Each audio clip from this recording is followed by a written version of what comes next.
Salam sejahtera bagi kita semua.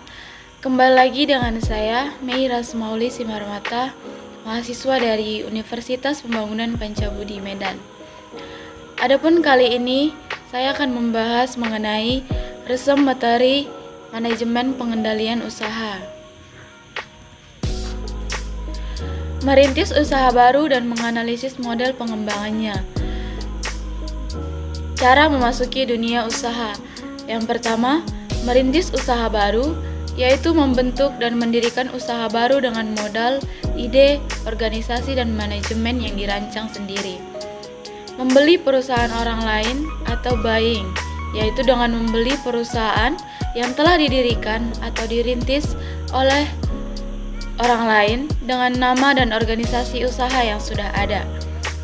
Kerjasama manajemen, yaitu kerjasama antara wirausaha dengan perusahaan besar dalam mengadakan persetujuan jual beli hak monopoli untuk menyelenggarakan usaha.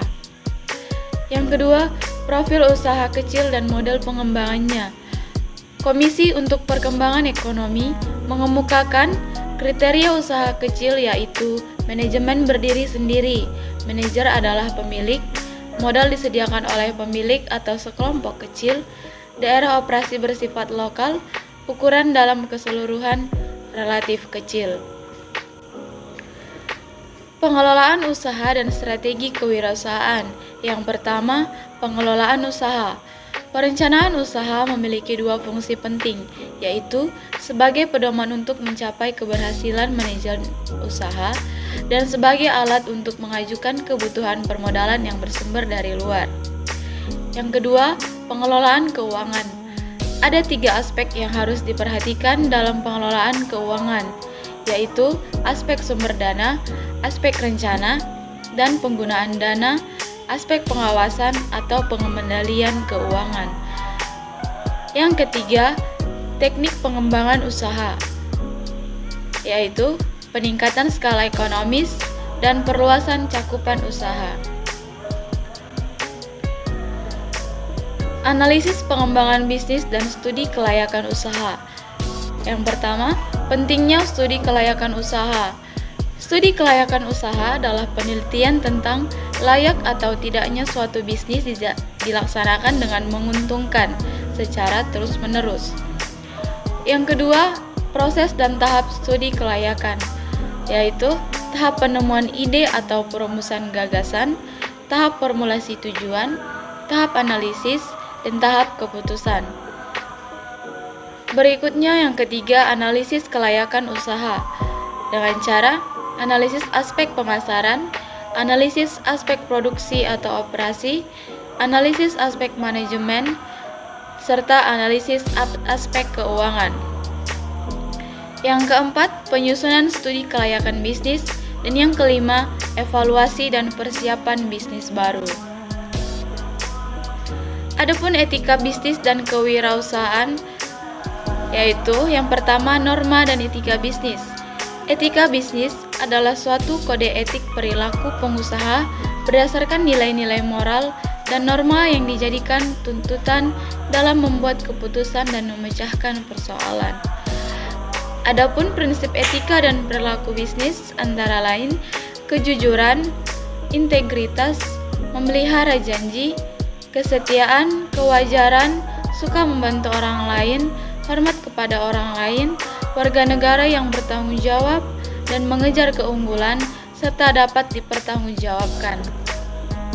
Yang ketiga, cara-cara mempertahankan standar etika, yaitu dengan cara menciptakan kepercayaan perusahaan, kemudian kembangkan kode etik, jalankan kode etik secara adil dan konsisten, lindungi hak perorangan, adakan pelatihan etika, lakukan audit etika secara periodik, pertahankan standar tinggi tentang tingkah laku, tidak hanya aturan hindari contoh etika yang tercela setiap saat, dan etika diawali dari atasan. Berikutnya mengenai pengertian kewirausahaan. Menurut Drucker, kewirausahaan adalah orang yang mampu membaca dan menciptakan peluang di setiap perubahan. Adapun proses kewirausahaan yaitu diawali dengan adanya inovasi.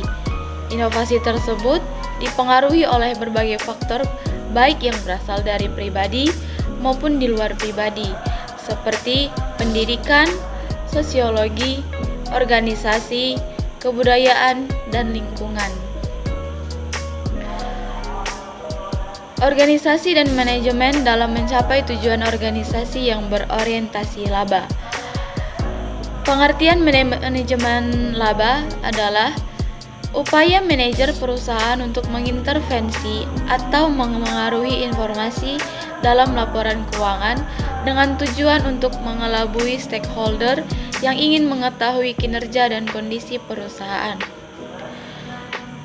Yang kedua, organisasi profit. Organisasi ini bertujuan untuk memperoleh keuntungan sebesar-besarnya demi kepentingan suatu golongan perseorangan, biasanya untuk memperkaya diri.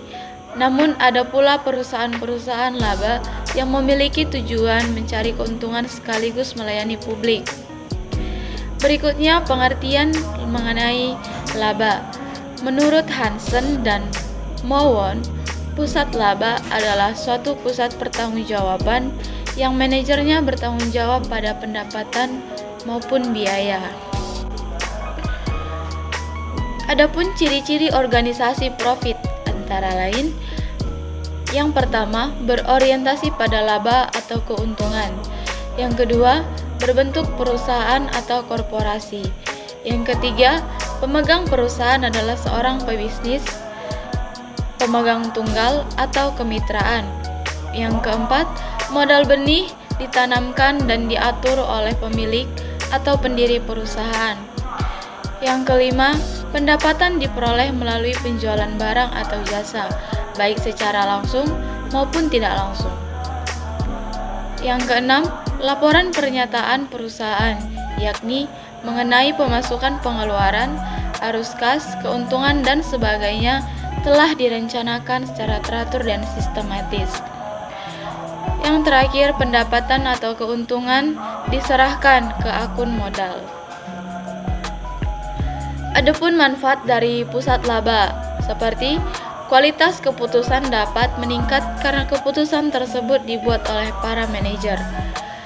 Kecepatan dari pengambilan keputusan operasional dapat meningkat karena tidak perlu mendapat persetujuan terlebih dahulu dari kantor pusat. Kemudian manajer kantor pusat bebas dari pengambilan keputusan harian. Karena pusat-pusat laba serupa dengan perusahaan yang independen, maka pusat laba memberikan tempat pelatihan yang sempurna. Kesadaran laba dapat ditingkatkan karena para manajer akan selalu mencari cara untuk meningkatkan labanya. Pusat laba memberikan informasi bagi manajemen mengenai profitabilitas dari komponen-komponen individual perusahaan. Karena keluaran yang dihasilkan telah siap, maka pusat laba sangat responsif terhadap tekanan untuk meningkatkan kinerja kompetitifnya. Konsep-konsep dasar sistem pengendalian manajemen dan batas-batas pengendalian manajemen. Sistem pengendalian manajemen adalah suatu proses dan struktur yang tertera secara sistematik yang digunakan manajemen dalam pengendalian manajemen. Adapun konsep-konsep dasar sistem pengendalian manajemen, yaitu proses pengendalian manajemen adalah proses di mana manajer di seluruh tingkatan memastikan bahwa orang-orang yang mereka awasi mengimplementasikan strategi yang dimaksudkan. Adapun pengendalian sistem sedikitnya memiliki 4 elemen sebagai berikut. Yang pertama, sebagai pelacak atau detektor atau sensor. kemudian penilai atau asesor, kemudian efektor atau umpan balik, dan yang terakhir jaringan komunikasi.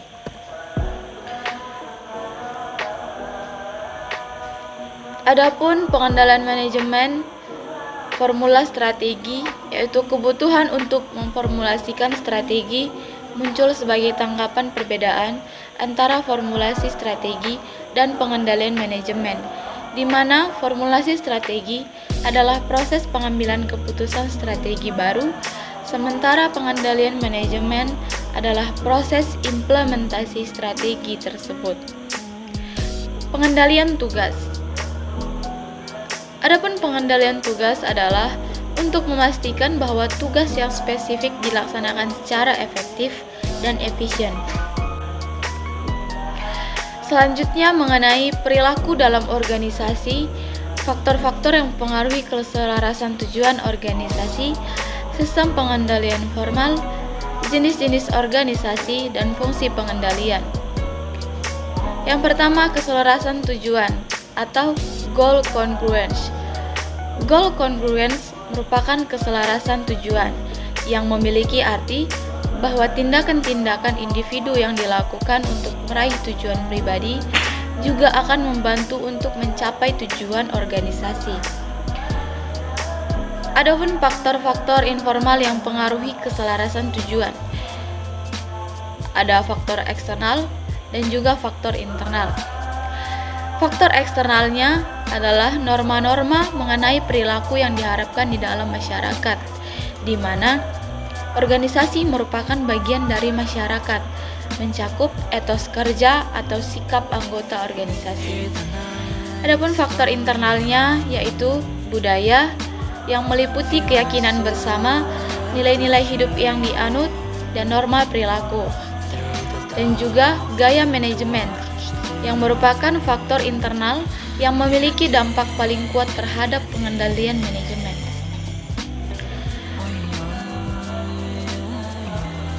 Berikut adalah organisasi informal.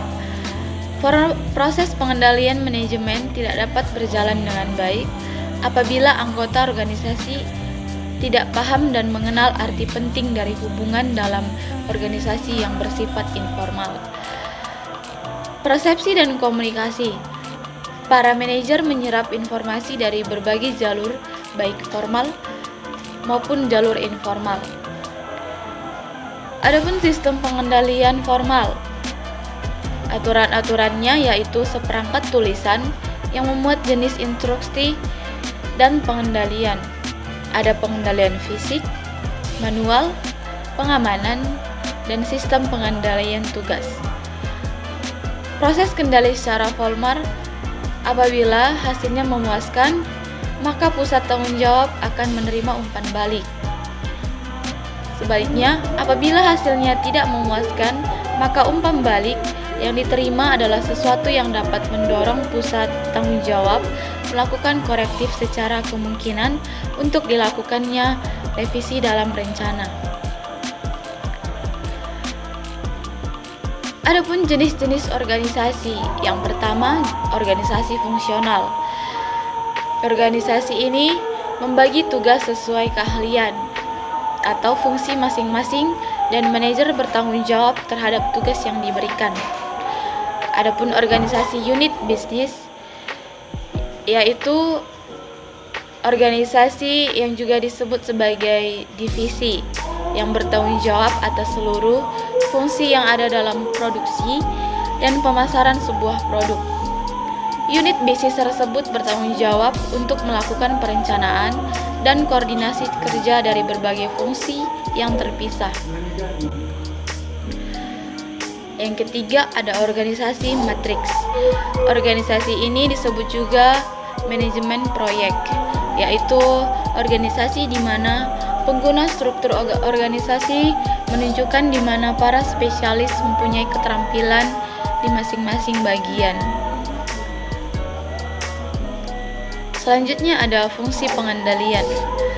Pengendalian merupakan orang yang bertanggung jawab dalam merancang dan mengoperasikan sistem pengendalian manajemen.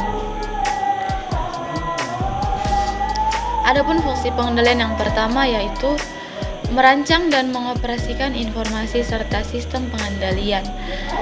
Kedua, menyiapkan pernyataan keuangan dan laporan keuangan. Yang ketiga, menyiapkan dan menganalisis laporan kinerja. Yang keempat, melakukan supervisi audit internal dan mencatat prosedur-prosedur pengendalian. Yang kelima, mengembangkan personel dalam organisasi pengendali dan berpartisipasi dalam pendidikan personal manajemen. Adapun pusat tanggung jawab, yang merupakan organisasi yang dipimpin oleh seorang manajer yang bertanggung jawab terhadap aktivitas yang dilakukan. Jenis-jenis pusat tanggung jawab ada 4. Yang pertama, pusat pendapatan, yaitu output diukur secara moneter. Yang kedua, pusat beban, yaitu input yang diukur. Yang ketiga, pusat laba pendapatan maupun beban yang diukur. Yang keempat, investasi hubungan antara laba dan investasi diukur. Adapun ciri-ciri dari pusat beban teknik antara lain, input dapat diukur secara moneter, input dapat diukur secara fisik, jumlah dolar optimum dan input yang dibutuhkan dapat ditentukan. Pusat beban kebijakan meliputi unit-unit administratif dan pendukung seperti akuntansi, hukum, hubungan industrial, hubungan masyarakat, sumber daya manusia, operasi litbang, dan hampir semua aktivitas pemasaran. Pusat administratif dan pendukung meliputi manajemen senior korporat dan manajemen unit bisnis, serta para manajer unit-unit pendukung. Pusat penelitian dan pengembangan. Yang pertama, mengenai permasalahan dalam pengendalian. Permasalahan dalam pusat penelitian dan pengembangan akan menyajikan kesulitan tersendiri, terutama kesulitan dalam menghubungkan hasil yang diperoleh dengan input dan kurangnya keselarasan cita-cita. Yang kedua, rangkaian kesatuan penelitian dan pengembangan. Aktivitas-aktivitas yang dilakukan oleh organisasi litbang merupakan satu kesatuan rangkaian di mana penelitian dasar merupakan titik awal, sementara itu pengujian produk merupakan titik akhir. Program litbang. Program litbang terdiri dari serangkaian program ditambah kelonggaran untuk pekerjaan yang tidak direncanakan. Anggaran tahunan. Jika suatu perusahaan telah memutuskan suatu program litbang berjangka panjang dan telah menjalankan program ini dengan sistem persetujuan proyek, maka upaya untuk menyusun anggaran litbang per tahun dengan melibatkan kalenderisasi atas pengeluaran yang diperkirakan selama periode anggaran. Adapun pengukuran kinerja perusahaan manajemen menerima 2 jenis laporan mengenai kegiatan litbang, yaitu laporan perbandingan prediksi terakhir tentang total biaya dengan jumlah yang telah disepakati pada masing-masing proyek. Laporan yang kedua terdiri dari perbandingan antara pengeluaran yang dianggarkan dengan pengeluaran aktual di tiap-tiap pusat tanggung jawab. Mengenai pusat pemasaran dibagi menjadi 2 bagian. Yang pertama, aktivitas logistik, yang merupakan aktivitas-aktivitas yang terlibat dalam memindahkan barang dari perusahaan ke pelanggan dan mengumpulkan piutang yang jatuh tempo dari para pelanggan.